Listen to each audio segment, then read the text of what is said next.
going on, guys? Cody here with CJ Pill. Thanks for tuning into the channel once again. If you're new to the channel, thanks for stopping by. If you're a returning subscriber, thanks for the continuous support, bro. I really appreciate it.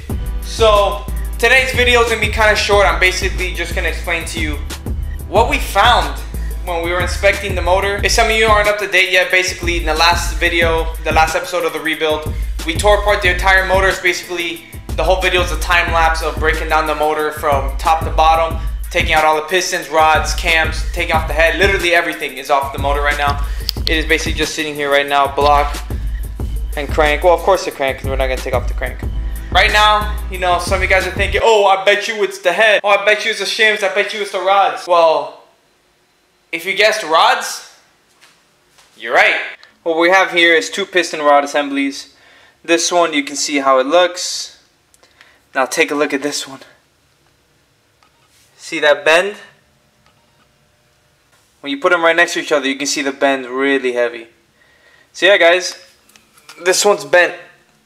This was in cylinder 1, which is why when we took it out in the last video, it stopped locking up when we turn it by hand. Now that I know that it was the rods that were the weak point, even just on 8 pounds of boost, which is, I googled it and they say that the rods don't really hold. Well, I found out the hard way, but so I think I'm just gonna upgrade rods for this motor now.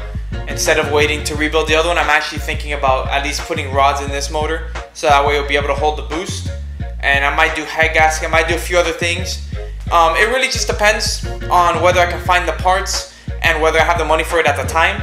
So right now we're kind of just playing it by ear. For sure though, I'm getting the new rods. New rods will be going in the block soon, and that'll be a continuation of the series, the IS300 Altezza Beams Rebuild.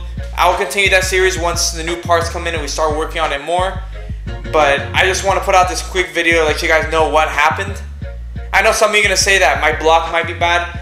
So far, we looked at it with a quick glance with the light and stuff, and it seems like it was hitting the crank.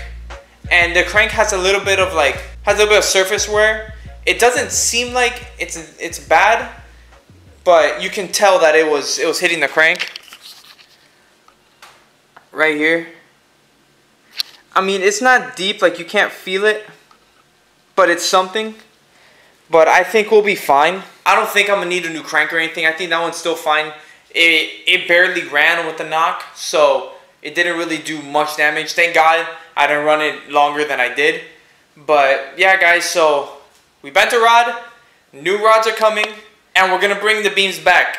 And it's gonna be better than ever. I'm gonna get it tuned this time. This time I am gonna tune it on the new rods. And depending on what else I put in the motor, you guys are gonna find out along the way. So yeah, guys, thank you for watching this short little video explaining what happened to the beams. And I'll catch you guys on the next upload.